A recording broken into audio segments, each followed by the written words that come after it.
Bienvenidos a esta quinta cápsula de Megatendencias. En esta oportunidad hablaremos acerca de la deuda pública. Y aunque suena un tema algo lejano a lo que normalmente estamos, eh, sí que tiene relevancia y más en términos macroeconómicos.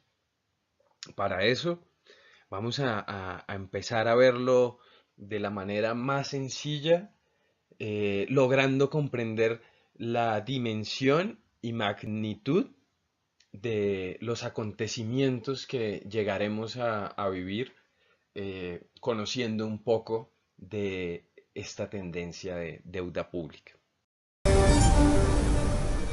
Es cuestión de codicia. Siempre ha habido burbujas. No creo que la oleada de avaricia que hubo al final del año 2000 sea especial o diferente en comparación con las otras olas de excesiva e insostenible especulación que ha habido en la historia de las finanzas.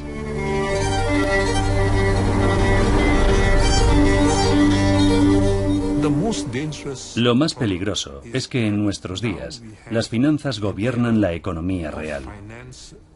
Este predominio financiero socava el crecimiento económico, perjudica la transformación económica y obstaculiza el progreso económico, incluso en las economías capitalistas. Y es pública y inevitablemente tenemos que hablar de una gran crisis que se aproxima. ¿De dónde viene una crisis de la deuda pública? Entendamos la deuda pública como eh, todo aquello que una nación adeuda por la sumatoria de sus gastos públicos, de su inversión militar, de, de todo eso que en las finanzas públicas sube al debe, ¿no es cierto? Es así como nos encontramos con cifras aterradoras, como darnos cuenta que para el 2035 esta deuda mundial equivale al 98% del Producto Interno Bruto mundial. Volvamos a una escala que podamos entenderlo mejor. Si estuviéramos hablando de nuestro hogar, nuestra familia, nuestro núcleo, estaríamos diciendo que el hogar está endeudado un 98% de sus ingresos. Todo lo que gana, casi en su mayoría, va a pagar una deuda. Y ahí es donde debemos preguntarnos, ¿y a quién le debemos? ¿Le debemos a otros países? ¿O le debemos a instituciones internacionales como eh, el Fondo Monetario Internacional, el Banco Mundial? Y ya cuando en el 2000 escuchábamos a Stiglitz hablando de las verdades detrás de estos entes eh, intocables, eh, nos encontramos que el negocio de producir dinero puede estar en una crisis porque ese dinero que están tomando las organizaciones se está yendo en una deuda que ningún ciudadano de a pie está en las condiciones de poder pagarlo. Si no estoy mal, acá en Colombia la deuda por persona es como de 10 millones de pesos. Cada persona le debe a esta deuda pública 10 millones de pesos por haber nacido acá en Colombia. En Estados Unidos, créanme que los valores crecen y así con otras naciones. Y ahí es donde hacemos un análisis inicial de, no, es que los países más grandes necesitan mayor inversión y por eso tienen unos índices de deuda más grandes. Pero seamos honestos, creo que nos hemos ido a un exceso de deuda, de derrochar un dinero por unos intereses de poder personales o particulares, dejando a un lado a un pueblo que sí o sí deberá seguir levantándose cada mañana a responder a esta deuda. Los países en desarrollo llevan más de 5 años en un crecimiento de la deuda impresionante, que ahí es donde nos decimos, pero si antes seguían siendo países desarrollados, pero ¿por qué antes la deuda no llegaba a los niveles que llega hoy? Eso es en lo que nos tenemos que preocupar. Y nos tenemos que preocupar un poco cuando nos mezclamos a la tendencia del envejecimiento de la población, la baja del índice de natalidad y lo que eso va a retribuir en los sistemas pensionales y de salud de cada país. Esto nos va a tocar a todos. Y ahí es donde tenemos que pensar, ¿nos vamos a pensionar? ¿Qué pasó con el sistema chileno que adoptamos acá en Colombia y acá tenemos un sistema mixto? ¿Qué va a pasar con eso?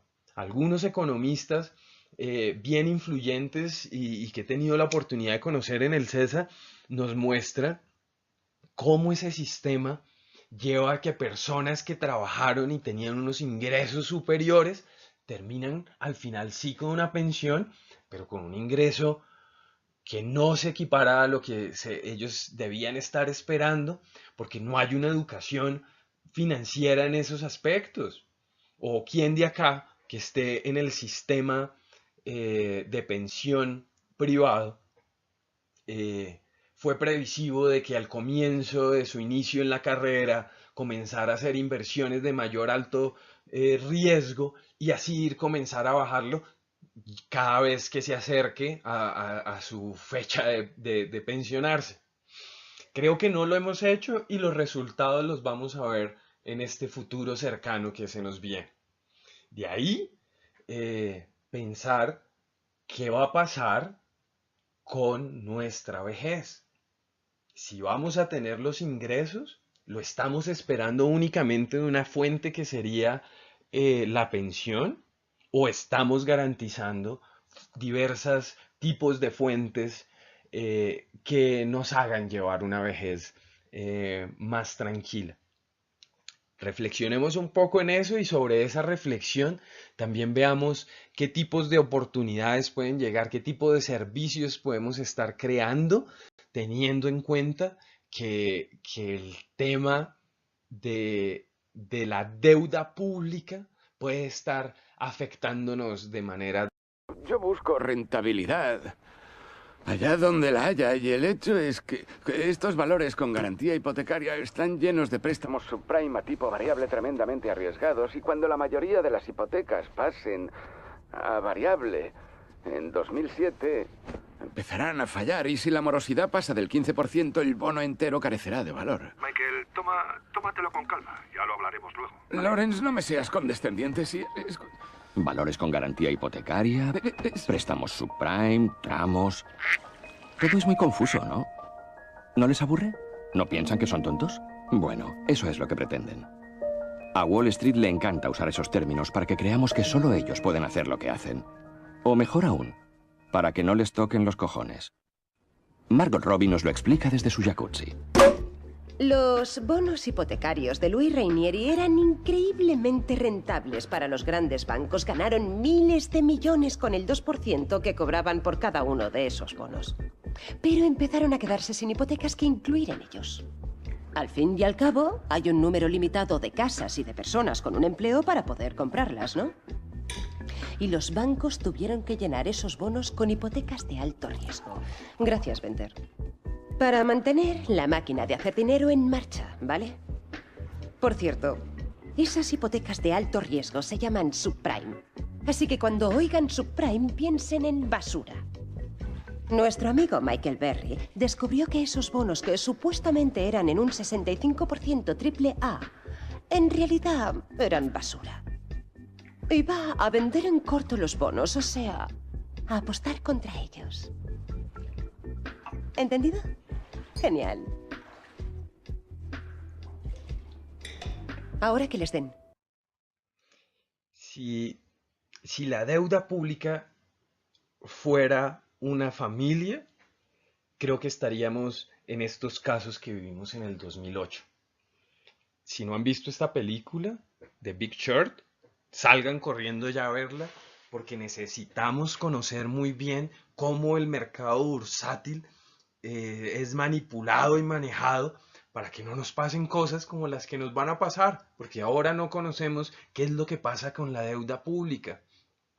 Y los ciclos de crisis financieras nos muestran que estamos tarde a una crisis. Ya debió pasar. Algo ha pasado que no ha dejado.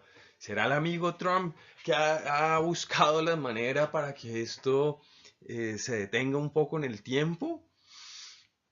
Más allá de esto, es entender que como en el 2008 y la gran crisis financiera, las personas no pudieron pagar sus hipotecas, ¿qué pasaría si ya no hablamos de hipotecas, si no hablamos de deuda pública y ya no hablamos de familias negras, que así era que se delimitaban el subprime, y de ahí viene esa historia de familias de bajos recursos? ¿Qué va a pasar con países que no puedan pagar la deuda? Vamos a tener la mayor crisis conocida en nuestra historia y nos va a golpear a todos. De alguna u otra manera nos va a golpear. Es por eso que debemos empezar a mirar y cómo están nuestras deudas y finanzas. Actualmente, estas son cifras de 2017. Así está el mundo de la deuda actualmente. Y el foco, claro está, en los países donde el valor termina en trillones. Norteamérica, Japón, China, India, Italia, España, Francia, Reino Unido. Y aquí vamos a encontrar Brasil, Argentina. Y ahora yo me pregunto un poco, ¿no es cierto? ¿Y acaso estos no son los países que han tenido crisis tremenda? ¿Grecia no ha quebrado 2 veces y no ha sido endeudado por grandes bancos? A través de la troika también, para poder tener un control de sus finanzas. El caso de Italia no está ahí. España me sorprenderá cuando lo veamos en esa gran crisis. Pero de nuevo, creo que primero veremos caer un mercado como el japonés, el norteamericano, y vamos a ver caer a los grandes. Esto no es con la intención de generar miedo, sino de generar conciencia sobre el estado actual de las finanzas mundiales.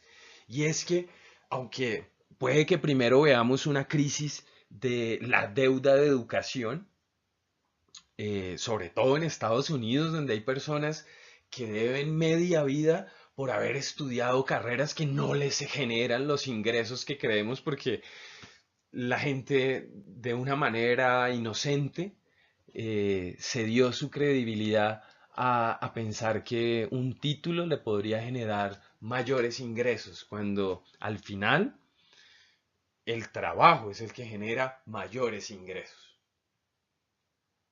Así que aquí vemos unas cifras y esto es un panorama que debemos. De la misma manera, vamos a ver cómo la generación de ingresos empieza a verse a unas escalas diferentes de crecimiento a través del globo. De esta manera vemos cómo Asia y África presenta los indicadores más prometedores de crecimiento económico. Esto ya lo entendemos por el crecimiento poblacional, como el gran mercado mundial se va a enfocar en estas zonas del mundo, pero esto nos da también una idea de a qué nos espera.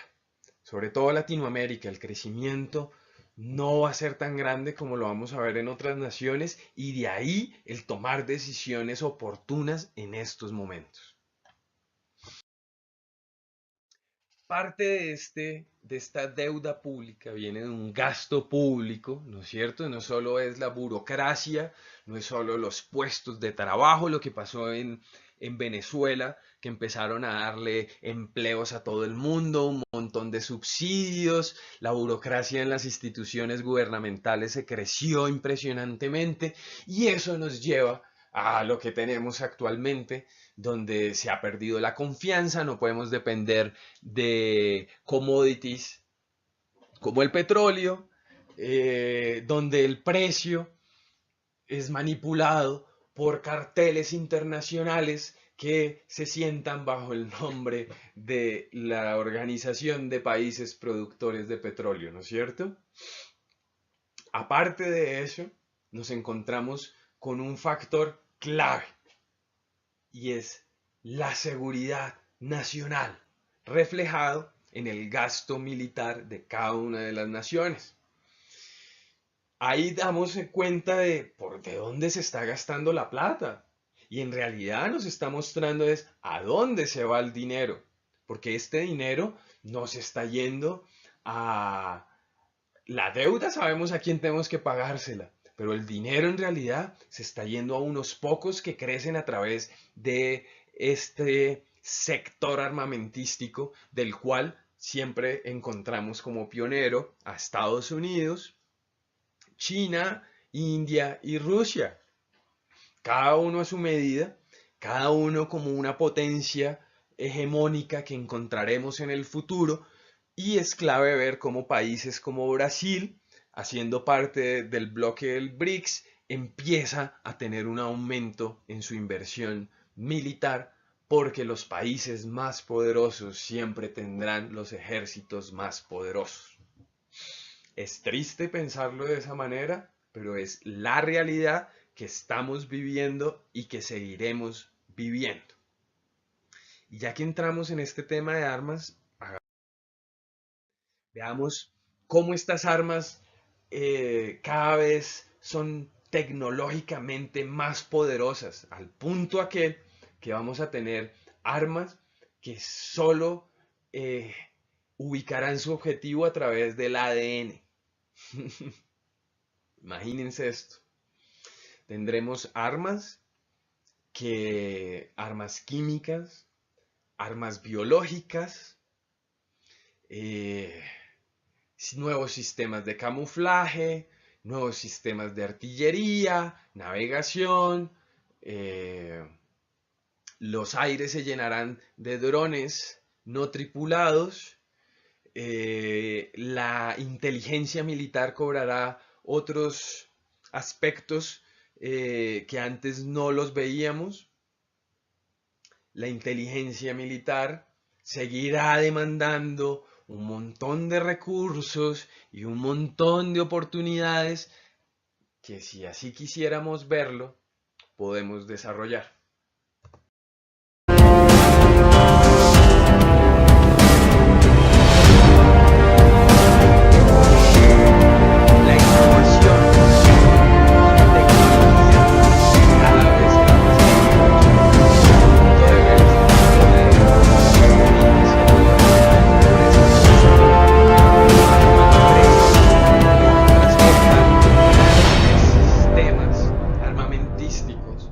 Caso aéreo.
¿Saben quién heredará la tierra?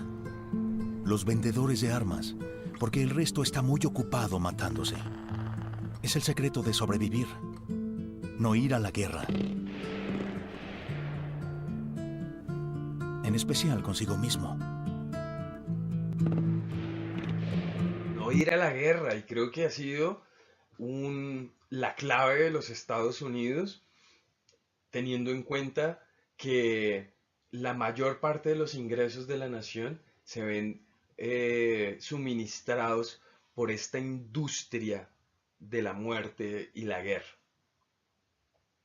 Creo que todos han visto esta película, caso de la vida real, de cómo en realidad hay unos pocos que se están enriqueciendo a punta de el poder supremo que la guerra escribe a diario.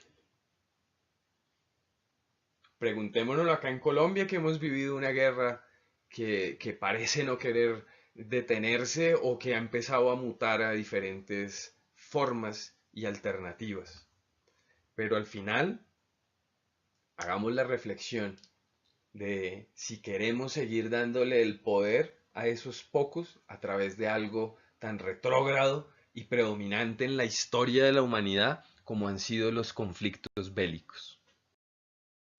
Bueno, no se pierdan las siguientes cápsulas, cada vez con más información y cada vez con más oportunidades para que aprovechemos en cada uno de nuestros proyectos. Empecemos a ver qué oportunidades empezamos a detectar en cada una de nuestras megatendencias. Nos vemos en la próxima cápsula.